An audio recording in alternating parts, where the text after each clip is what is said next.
This computer.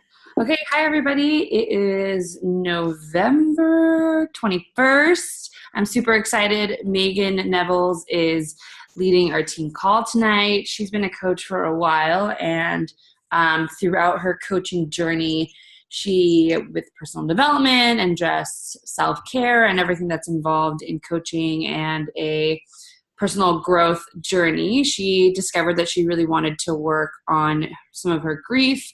She'll probably get into this, but she's had a lot of people pass in her 20 something years of living, more than the average 20 something year old has. I remember very specifically before Summit, she wanted to take a break from coaching so that she could work on herself and really work on grief. And I remember her so vividly telling me, like, I really want to work on myself and like a lot of my grief so that I can be a better coach and be a better mentor and be a better businesswoman for my team and my challengers and people that will come in the future. And I would say in the last 6 months, I've really, really seen that come to fruition. She ran a group solely dedicated to grief, and she paired it with Option B, I believe, by Sheryl Sandberg. And she just really has just been with me everywhere. She's just been so in tune with her feelings and her emotions and being really vulnerable and courageous with all of those things. And I've just seen how it's grown her business, grown her social media presence. I know I'm really inspired. As many of you know, I lost a cousin tragically in the last 30 days. And it's just been really powerful to see Megan and know that she's been through it and that I can get through it. And so I'm personally really excited for this call. And I'm also excited because I think, Megan, this is like the second or maybe your first call leading. No, I led the core values one. Oh, that's right. That's right. So this is like one of your like top 5 calls. Wow. Okay. So with that, I'm going to let you take it away and get us started with this. Okay. Well, first, let me just say that a really important part of self-care is being comfortable. So today I am in my, this is being recorded. He's booty shaking over in the doorway. Self-care is being comfortable. So I am in my Totoro onesie, which I think is really important to share. I found out, well, not found out, but I think I'm slightly allergic to wine, so I'm not drinking it. So I have my sparkling water with my strawberries. So we're going to get started. So for those of you watching who maybe don't know me, my name is Megan, and I've been a coach technically for a long time, but actually a coach on and off for a while. And I am someone who has experienced a significant amount of loss. I've lost 12 people close to me in the last 12 years, and I never really did anything about it, which everyone should be going to therapy, whether you've lost someone or not. So I've been spending a lot of this year focused on my self-care and my healing, and it became clear to me that fitness and nutrition were a really important part of that, and that when I was in tune with my body and working out in the mornings and following a meal plan and filling myself with whole, healthy foods, I was able to manage my grief and depression, whereas when I'm not doing that, I can't manage it. Like, literally just like fall into an episode and it's like the emotional eating, I black out, I literally can't remember eating that entire bag of chips. I'm like, fuck, where did this happen? So I started to it's awful. It's like, and they're gone. I'm like, when did that happen? And then the shame spiral happens. We'll talk about the shame spiral because it's really important. But I found that I really wanted to bridge this kind of self-care healing world that I was in and the health and fitness world of Beachbody. And so I ran a group, an accountability group, specifically for anyone who is dealing with depression, grief, or any other kind of mental health challenge. And so I had girls who have really bad anxiety. I had girls who were dealing with PTSD. A dear friend who's now going to be a killer coach. She is actually the brother of my ex-boyfriend who passed away. So there was some really beautiful connections happening. And so I learned a lot in that process. And so my intentions for this call today are to, I know that not all of you are going to run a group specifically for people dealing with grief, because not everyone is comfortable enough or has experienced enough of that to run a group. But I do want to share with you ways that you can create space within your challenge groups for people who are dealing with either depression or grief or anxiety, any kind of mental health challenge. So the small things that you can do in your groups and the ways that you can kind of shift your thinking a little bit to make it so that those people feel like there's a space for them. Because the truth is that the health and fitness journey challenges that I face are very different from someone who's not dealing with depression or grief. So I'm going to share with you a couple of the challenges that I've figured out that people like me might be facing in a group. Also in coaching. So I think this is important. I have things for if you're running a group and if you're mentoring somebody. So some of the things that I've noticed that I face and other people face: reaching out. Okay. Makes me so mad. So please don't do this. If you are feeling depressed, please reach out. No. Don't ever ask anyone dealing with mental health challenges to be the one to initiate that interaction. It is painful, it is hard, and it hurts.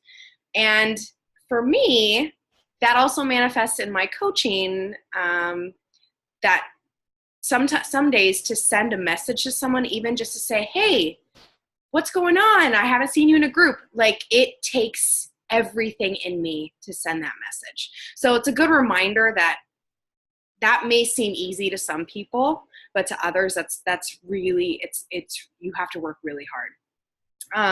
Emotional eating and depression are cyclical. So my depression is informed by my emotional eating, and my emotional eating is a reflection of my depression. So these two things are constantly just like entangled, and I can't separate them. So in order to manage them, my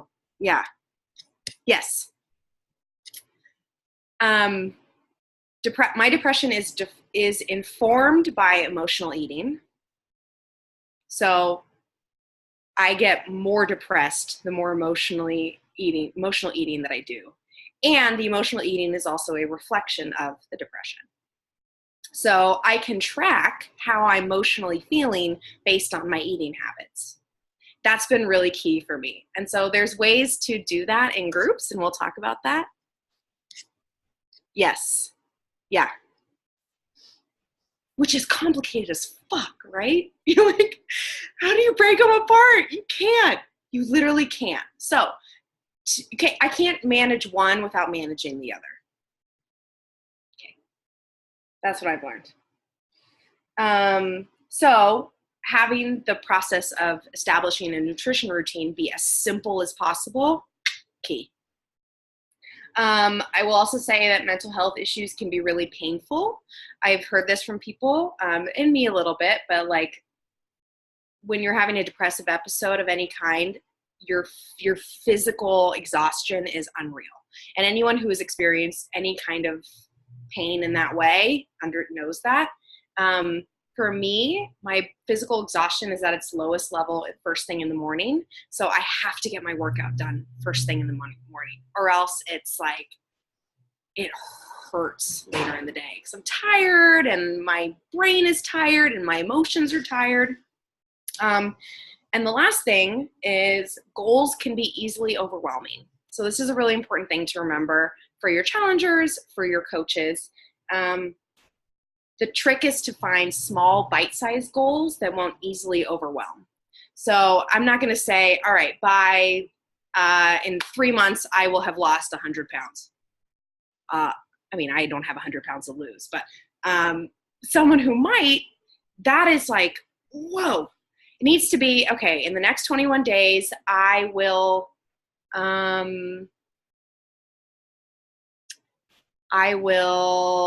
eat less of this. That is a small thing that I can take on that will lead to that larger goal, but I can't focus on that or else it becomes, oh my God, and then I need to shut down, emotionally eat because I feel overwhelmed.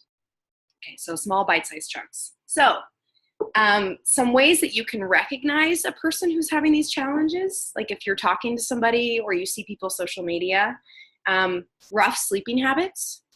This is a really key one. So if someone says to you things like, I have a really hard time waking up early in the morning, or, oh, I'm just too tired. No, I don't sleep well. There might be something emotional, mental happening there. A lack of consistency. Hey. Johnny's like, uh-huh. Yep. Things like I've tried starting before, but I just can't seem to continue. I don't have the energy to start a new workout routine. Or, and this is interesting, I'm fine with just the treadmill or the elliptical. Now, the treadmill and the elliptical are exercises that you can go mentally numb during. It doesn't require you to be present in any way. It doesn't require you to think more, to be in tune with your body. You literally just go, and that's why people love it. Okay? So when you're doing dynamic workouts, you are like in it, you're in your body, you're challenging yourself. So if someone doesn't want to do that, that's a signal that something else is happening. Other things that, someone might say that will click for your brain, okay, maybe I should cater to this person in a specific way if they join my group. Emotional eating, of course, lack of motivation, ghosting. Okay, ghosting can be, because it might feel overwhelming, right? This feeling of overwhelmed. And so I think if you come across someone who's saying these things in conversation, validate everything that they say. Oh my gosh, I totally hear you. Yes, goals can be so overwhelming sometimes. Really, I want to work with you to find what are the small little things that we can do to help you feel successful, right? So validating and then offering a solution that supports that rather than saying, and I know that none of you do this, but it's good to reminder, never to say like, oh my gosh, no, like you'll be totally fine. Never negate it. Always validate it and provide a solution. Emphasize that these groups or the business building opportunity is really about finding what works for each person and providing the support for you that you need to be successful. So, we present a very full image of what the groups are or what the coaching opportunity is, but I think being really clear that you and I will work to find what works best for you. And it's not going to be the same as whatever other people are doing in the group, and that is fine, and that is awesome. What you need to do to be successful is everything. And then you can also, reference other people in Beachbody who are dealing with things. Feel free to share about me. It's fine. I'm all for it. There are girls in our team who struggle with depression or grief, and that these groups, these workouts, and this shake has helped her manage it. So feel free to, and I know that there's so many of us deal with these things. And so I think tapping into that experience for you, if you do, and not to be scared of naming that for yourself, super important. Okay, so see, I told you I have a lot. I'm just rolling. I'm rolling. It's still really weird that I can't hear any of you. Okay. We're giggling. I can see Deanne laughing. Like, we just don't want to interrupt you, but I'm like writing ferocious notes. Okay. Well, I will send this out. Okay.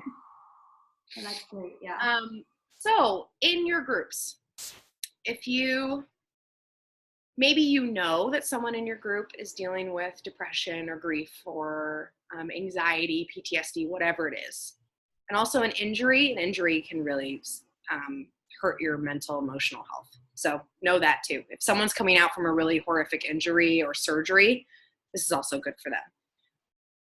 Whether you know that someone is doing this or not, these are what I have here are good things to put into practice in groups.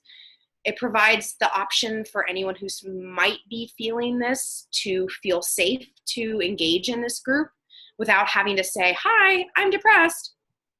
because not everyone, I mean, it's not fun to say. First, I will recommend that everyone, and I'm actually like thinking of asking if anyone wants to give me a birthday present this December, is to read this book. There's a really beautiful chapter called The Platinum Rule of Friendship, and it's how to best support someone who is moving through a grieving process. And it also speaks to anxiety and PTSD. But it is such a stunning read. I've read it almost 3 times now, and I love this book. We read it as like a book club in my grief group, and people were just like, holy shit, I have never felt so like validated and seen in a book before. So highly recommend, please. Oh, hey girl. Hey boo. So please read it. Just for me. Do it for me.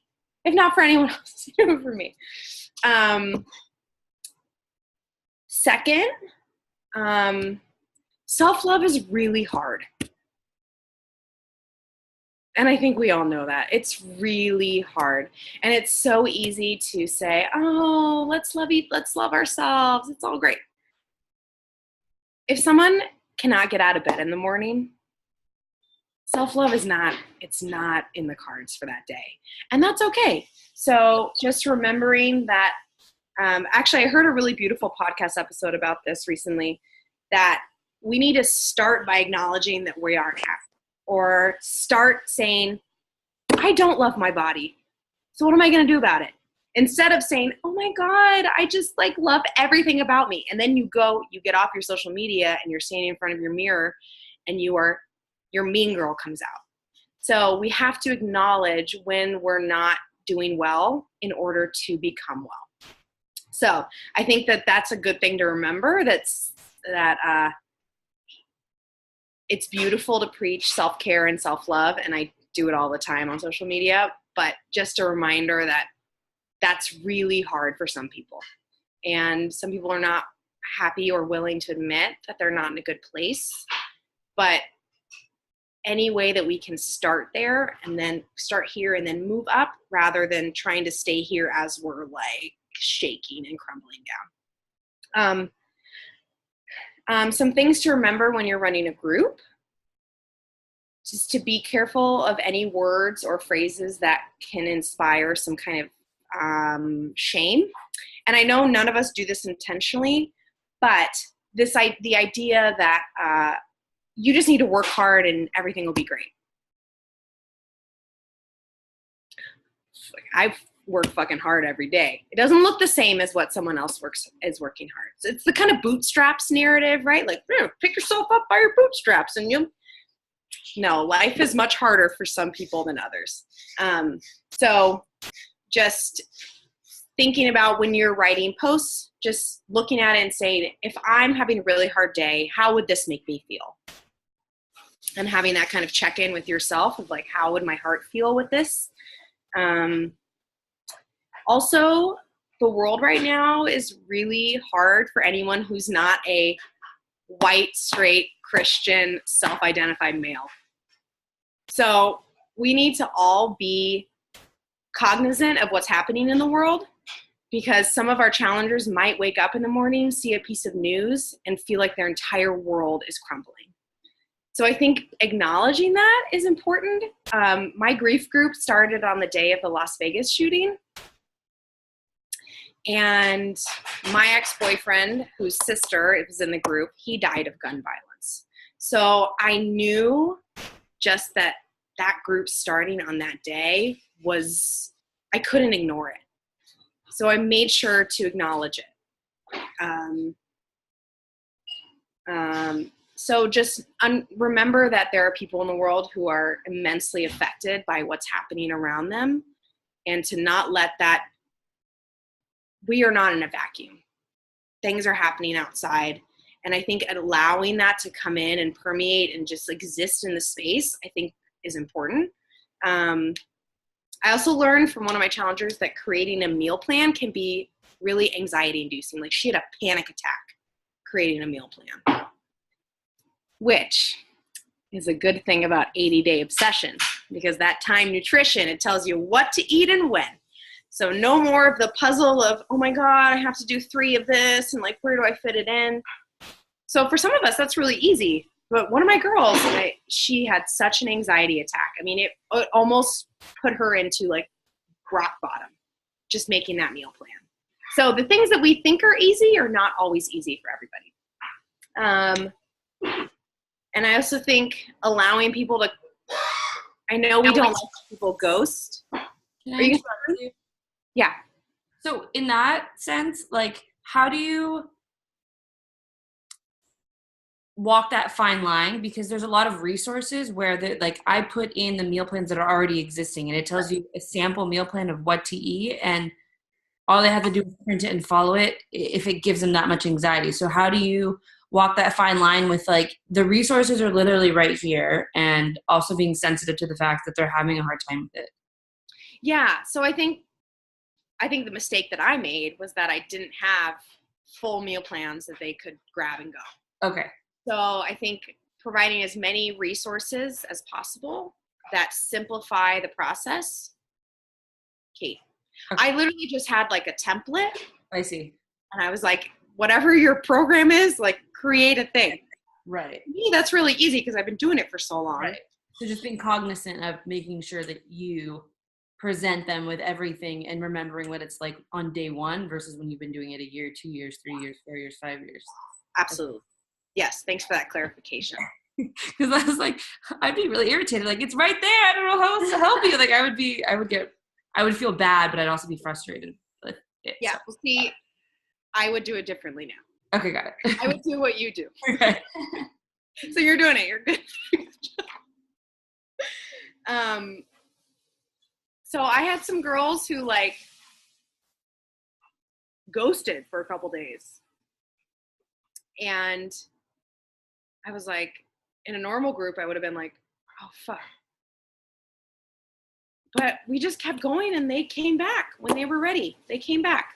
And it's not like I've asked them why, but I think that the space was safe enough that they were able to come back and say, hey, I was super depressed the last 2 days. I literally couldn't get out of bed, let alone come into a Facebook group and post responses to your questions and a sweaty selfie and all of this stuff. And so then they came back, and they just kept going. So I think the acknowledgement that, like, some days you might not be able to show up, but we are here for you when you're ready to return. I think people who don't show up for the first week, they're not coming. But people who are really committed, involved, and then maybe they aren't there like 2 or 3 days, you know, you can check in with them. That's amazing. But also know that if the space is right, they'll come back. And I think not to get upset, not to obsess over a couple people who aren't posting every day, but to really keep focusing on those who are, which we all know we're already doing. And another thing is, we all love to plan our posts, but I also think keeping our daily postings relevant to what people are sharing is really important. There was one day when everyone's comments on the thread was like, basically like the world was dying. I mean, I was just reading them and I was like, what the hell? It's like, is Mercury in retrograde? Like, what is happening? People were just like, oh my God, my life is awful, but like spiraling. And I didn't respond to any of them. I literally wrote, check the next morning's post because I will be addressing all of this. And so I wrote this long thing about days can be hard and that's okay, and grant yourself grace. And so I wrote them a mantra, and their only thing that they had to write that day was just to repost that mantra. That was it. They didn't have to work out. They didn't have to do anything. All they had to do was say out loud, I am granting myself grace today. I am not okay, and that is okay. And then the next day it was fine. I think they just needed that, like, I saw that you're feeling shitty, and I don't need you to do anything. I literally just need you to say this mantra. You're good. That's all. I'm not asking any more of you. And it was really beautiful. So we're almost there. We're almost there, I promise. I got really excited when I was typing all of these. So some things that you can do. So those are all things to just think about. Some things that you can do. Ban sorry or other apologizing language from your group. Make that an expectation. We are not going to apologize for how we feel. We are not going to apologize for not doing what we wanted to do. We need to take that word out of our language, and it is, you don't need to qualify your experiences at all. This is a safe space. Don't apologize. I kept having to remind people of that, and it's in option B. So they all read like a whole chapter on not apologizing.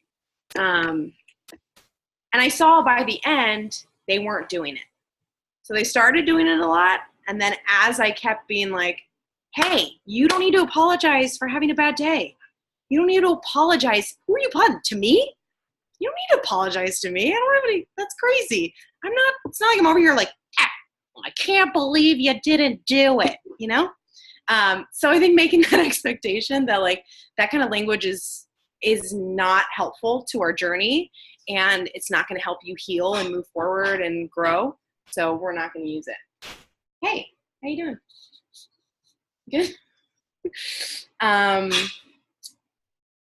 Encourage long-term goals that are not related to how our bodies look, but how we feel. I think that that's helpful for everybody.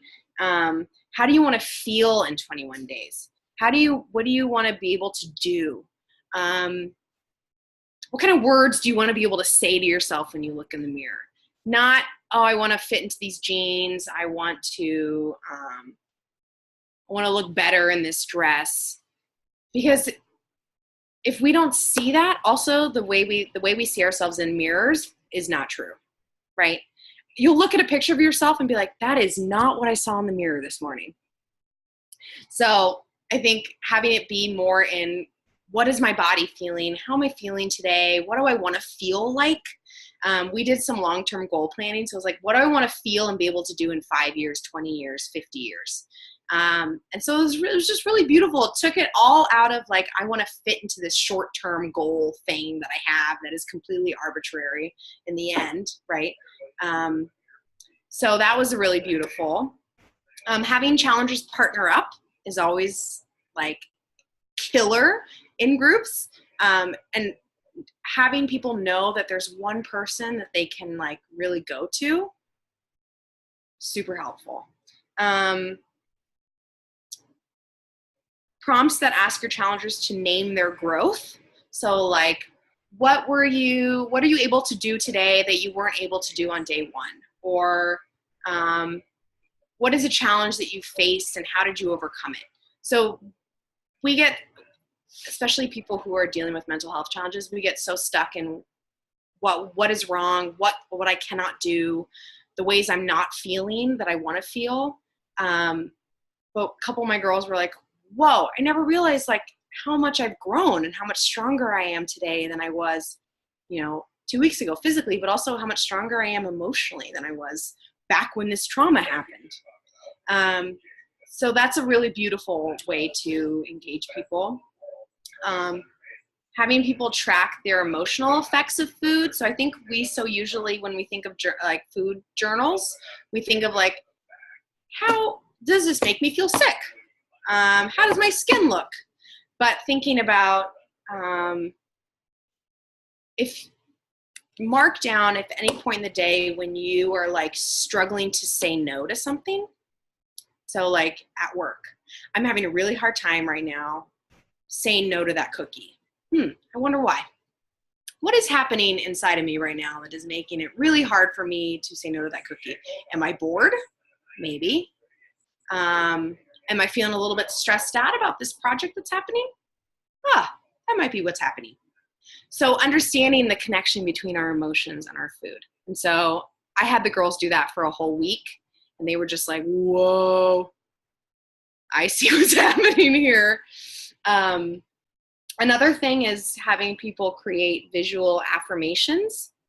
So I had my girls create visual affirmations on Post-its that were unconditional. So not you'll look great in 21 days. No, you are enough. You are beautiful. You are strong. You are resilient.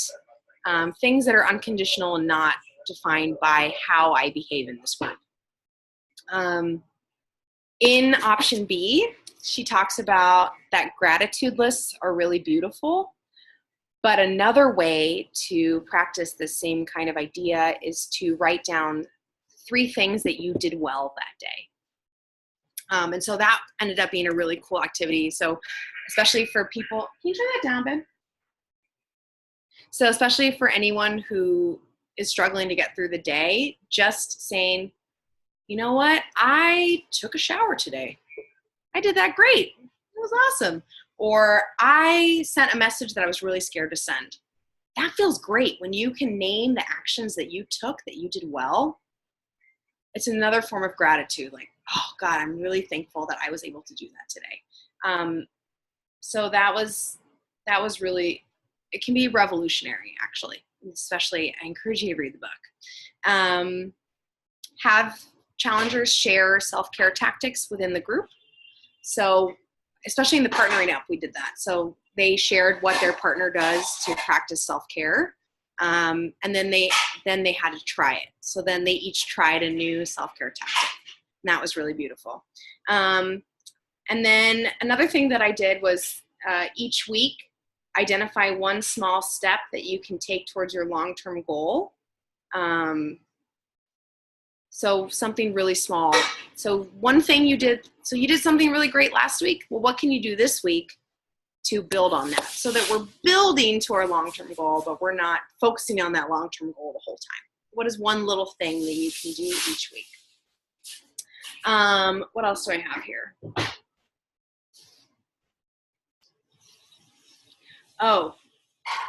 Whatever way that you can to push against the shame spiral, because the shame spiral is the worst fucking thing on the face of the planet. So one day my prompt was, do something today that truly makes you happy, and not the kind of temporary happy that actually sends you down a shame spiral. So I might say, you know what, I'm going to have that donut at work today. That's going to make me happy. But you know what? I actually know that when I eat a donut at work, it makes me feel like shit later. So that is not something that truly makes me happy. I love binge watching, but sometimes it can be a numbing technique. And so although it might make me happy in the moment, 9 hours later, I don't really feel great. So what is something that is unconditional, that doesn't send you down the shame spiral? What are the ways that,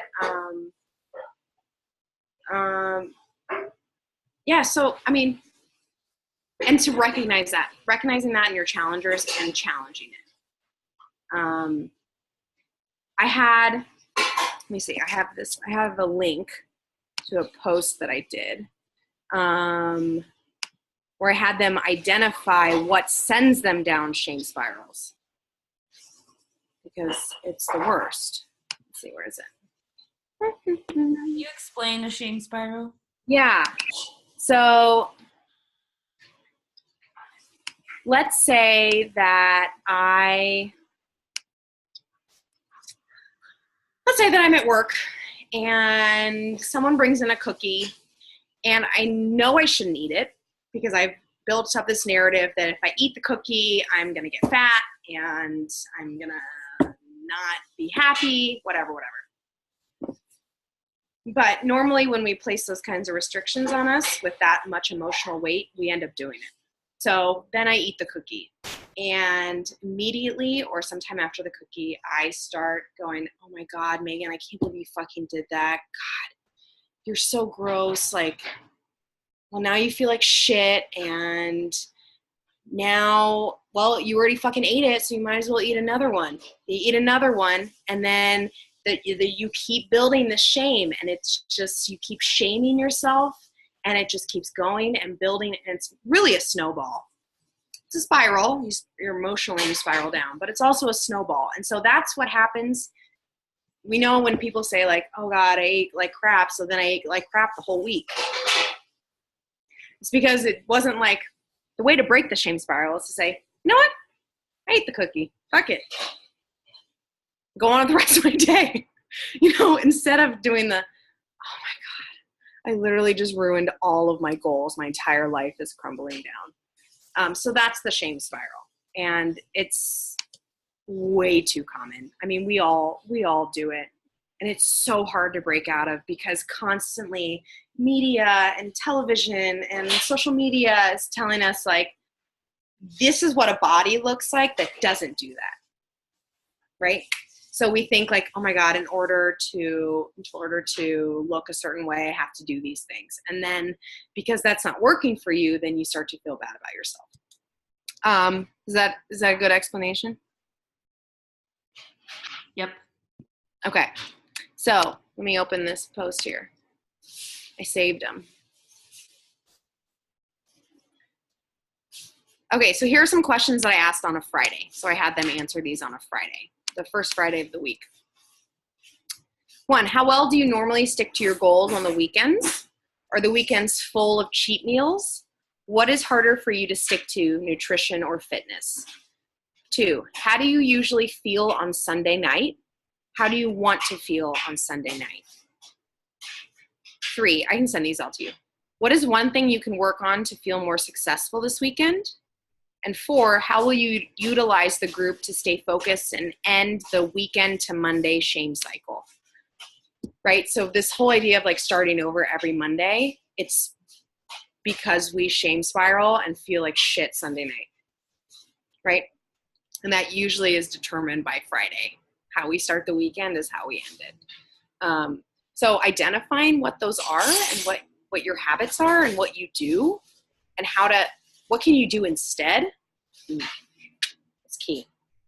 So I wrote down a couple things of what to do if you have a coach who is going through depression or anxiety or PTSD or anything. Listen. Listen, just listen. Listen without the intent to respond. Listen without the intent to find a solution immediately. Just be there and care for how they're feeling. Check in with them. Something that Sheryl Sandberg says in the book that literally completely changed my life and my interactions with people was, if you know that someone is dealing with a mental health issue, don't ask them, how are you? That is a big fucking question. I don't know how to answer that. How are you today? I can answer how I am today. That is like and my friends who have recently lost people or are going through hard things or whatever, when I talk to them, I always ask, how are you today? How are you feeling today? Because that is an answerable question. How are you feeling in general in my life? Well, that's a big one. Not one that maybe I feel like answering today. So I think that distinction, and it's really beautiful in the book. Obviously, you should read it. So that kind of check-in allows for the space to be vulnerable and open and actually share what's happening, because I can nail it down to today. Right now, this moment, what has happened today, how am I feeling today? And today does not determine tomorrow or yesterday, right? So we're just this one singular little piece. Work with your downline coach, almost done, to establish a business plan that works for them. So what you do might not necessarily work for someone underneath you. I think, especially when we're in a team that is guided by a larger team that is guided by one person, we tend to try to emulate exactly what that person is doing. And that's what we pass on to our coaches underneath us. But maybe it's talking to coaches on other teams, finding other ways that people build this business and finding out what works for that person. What scares the hell out of them? Like, for some people, sending messages initially is scary. For some of us, it is painful, right? That's what we talked about earlier. So like, what are other ways to connect with people that aren't necessarily hey girl messages? So really being open to alternate ways to build a business, I think, is like super key. Establish your working relationship as one in which they can share when a wave hits. So I consider it like a wave of grief or a wave of depression, some kind of episode that they're falling into. And I don't have any specific way to tell you to do that, but I think the listening, the checking in, the validating what someone says makes that person feel like, if I'm struggling in my business and this thing is also happening, like I can share with you, hey, Tanya, like I just feel like shit today. And I don't really know how I'm supposed to build this business feeling like this. And another thing, and last thing that she talks about in this magical book is there are two types of people. There are asking friends and non-asking friends. So an asking friend is someone who, when they know that someone they care about is going through something hard, they remember it and they ask them about it.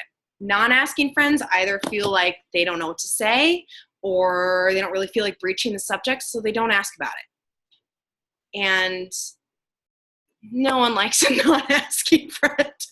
So be an asking friend. Be someone who, if you know that someone has passed away, or if you know that someone is having a hard time, or they're going through a breakup, that you ask them about it. And they might say, I don't really feel like talking about it today. And that's fine. But just knowing that someone cares enough to ask is like, it is heartwarming and fulfilling and makes you feel like you matter. And when someone is especially dealing with depression, they don't always feel like they matter. So in conclusion, that was a lot, you guys. I'm really sorry. That was a lot. It's not coddling. Okay. It's not trying to build a bubble for somebody. It's being aware and sensitive. So constantly being self-reflective of when you write a message or post something, thinking about how would my heart feel, right, if I was not having the best day? How would this make me feel? That empathy piece is key. Okay, so that was a lot.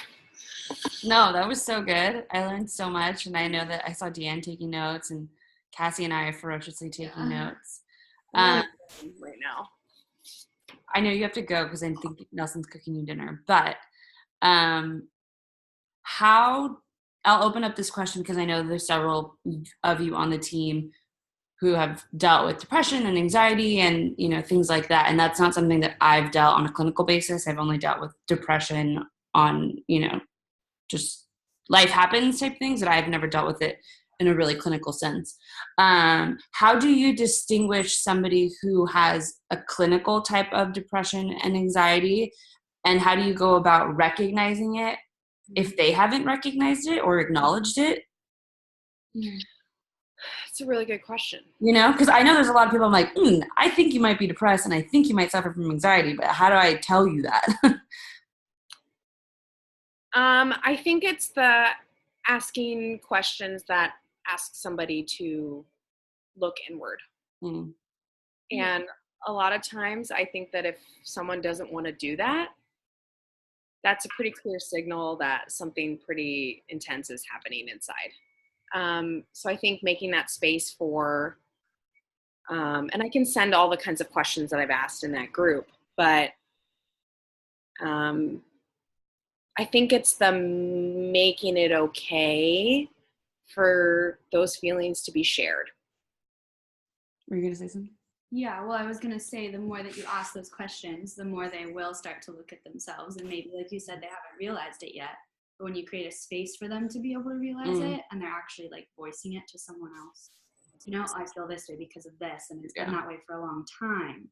And then I eat because of that. And then they might realize like what their own cycles are. And maybe, through they might realize they need to get like further help beyond what you can do for them, or what they can do for themselves. So I also think there's a lot of self-blame.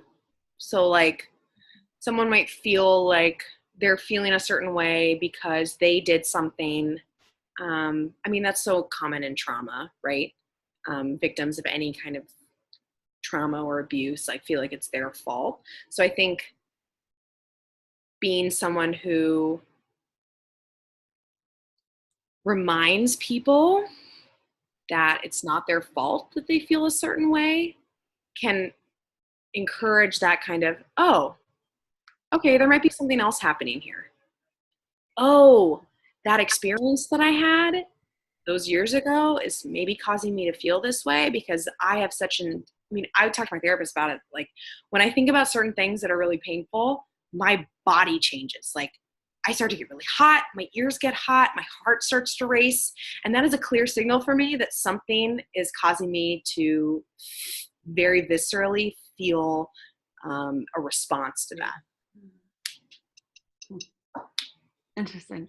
This is so great. I learned so much in terms of like incorporating things into challenge group, because I think for a traditional challenge group, some of this is too heavy because some people aren't wanting that, and I think some of this stuff, when people enter a very specific grief, depression, anxiety support group, they come in with the expectation that they're going to get this. But like a traditional challenge group, I know some people who have specifically told me they do not want to connect and talk about deep issues.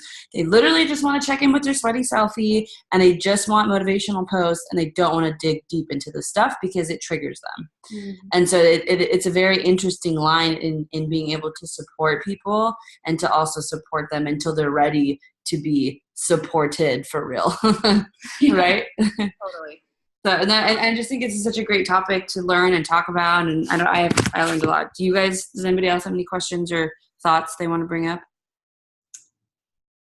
Cassie does. No, I was just going to say we should maybe do another call in the future about how as a coach to be actively running groups and things when you're dealing with that yourself.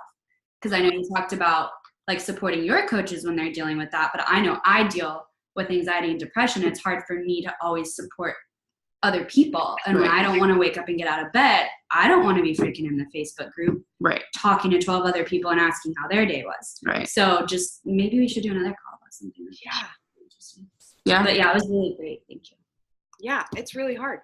It is. But it's the same thing. Some days where I'd lie in bed and I'd be like, I have to respond. And people were really getting really deep. And I was like, I can't just be like, hey, great job, girl. Right. Yeah, like a thumbs up. Right. So I had a lot, maybe like an hour or so each night of just going in and really sitting and reading what they wrote and writing really thought. And they would always be like, wow, Megan, thank you so much for your thoughtful response. Like I've never had anyone respond to me in a group like this. Because I would write as much as they wrote. That's how much I wrote back to them, maybe even more. And it was exhausting and it didn't leave time for kind of other kinds of coaching activities that I need to do. But I also knew that people were there for that. So I think, not everyone wants to dive into the deep. I set the expectation that's what the group was about. But I do think asking people to acknowledge their behaviors, even if they don't want to, it's the first day I asked them, do you shut down when these things hit? And how can we keep you accountable? And so they all were like, yes, absolutely I do. And actually what would be really great is for you to call me out publicly. Or actually if you could just let me deal and then I'll come back when I'm ready. Because then I knew how to behave with somebody. That's good. Yeah. I knew what to expect and how to react. And that was super key. So I treated each person, I actually kept a note log of all the things that they shared about kind of how they behave, what they need. And I referenced that each time that I responded to them. So it was a lot of work, actually. It was way more work than any other group. Good. Did you feel like you got a good return for your investment? Mm-hmm. Not just financially. I don't mean financially at all. I mean in terms of relationship and connection. Yeah, I did.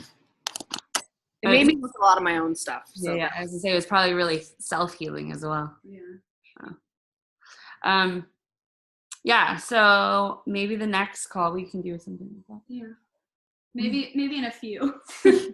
After the holidays. Yeah. I mean, maybe a call could be Cassie, you and me, and Deanne too, because I know you dealt with depression. Hi. You want to come sit? Call. I got my food. Just maybe it could not even a presentation, but just a conversation about how we do that. Yeah. I think that a panel. I can tell you just because I always have a lot of things happening in my life. So I don't, like I said, I don't necessarily suffer from clinical anything, but there are times I'm just like, okay, there's too much going on. I'm shutting off. And the things that keep me from, or keep me building the business is routine and accountability, because I feel like shit when I don't post the stuff on Sunday or I'm late. And like, thanks to Megan, who has been posting our weekly stuff the last couple of weeks, like it literally makes my skin crawl. And I'm like, that is my job, not doing my job. And it's just like a job that you go to that's an 8 to 5. Like you still get up and you go and you do the things that you need to do and you do the best that you can. And a lot of it, you just rely on routine and habits. And that's why it's so important early on to really work on a foundation of good habits and motivation, good habits and routine, because the motivation is fleeting, especially from my understanding of when you have anxiety and depression, right? Because the emotional part of it is taken over by your brain and you're no longer relying on inspiration and motivation to get the things done. So it's just a matter of like writing a to-do list and like checking it off and doing the best that you can. And from what I've seen with the other coaches who struggle with anxiety and depression is sharing that, because there's so many people who have it and don't talk about it and have those same things, but they have the shame and the guilt that society has put on. And so they don't have anybody to look to be a role model that's like, well, they use it as a handicap instead of just realizing that it's just a part of their personality and it's just a part of their life, you know, and instead they'll hide it like, oh, well, I have anxiety and I have depression, so I can't work out, or I have PCOS and so that's why I can't lose weight. It's like, well, how much of that is 100% true? You know what I mean? Yeah, using it as a crutch. Yeah. And that's why it's so important for, like, that's why I love the fact that we have so many. What's that? It's way easier to do that than to. Yeah. It's hard work. Yeah. Yeah. And that's why I just love that we have so many different types of coaches on our team that all have different struggles. And it's just such a cool thing that we get to like do this together and we get to put this out into the world, especially when there's all this like shit happening. I went to my high school reunion 2 weeks ago, and you guys, I cannot tell you how many dudes came up to me and in low-key secret after they had a couple of drinks told me how much, and this is not like they were flirting with me, this is like they were low-key like so sincere, and they were like, Tanya, can I just tell you, I read all of your posts, even the long ones. And then like some guys were like, I don't want to be creepy, so I don't like them because I don't want you to think I'm like a creeper, but like I really enjoy all of your posts and they really motivate me. And there was this one guy who's like a model, and he's like, yeah, you know, sometimes I'm like really insecure to like post a picture of me like for my modeling stuff, and like, you know, and here you are just like taking all these selfies and you're just so like confident in yourself. And he's like, and sometimes I just go to your Instagram. Male insecurity is super. Yes. And I'm not joking. There was like 4 guys who like came up to me like very timidly to tell me that I was inspiring them. And I was just like, that was really cool, because you're not my demographic at all. Like all of my posts say like, hey girl. And to have guys, like it's just so cool to see that ripple and to see it be inspiring to other people. And a lot of the times it's really easy to be like, oh, well, my Success Club points aren't 30 a month, and therefore I'm not a good coach. And that's not true. It just means we're not working hard enough. And that's just the reality, right? It's just we're not putting in work. But doesn't mean that we're not impacting. And at the end of the day, that's what's most important. And the other part is just do the work. So with that being said, I'm going to end this call. I'm so appreciative of you. That was an amazing call.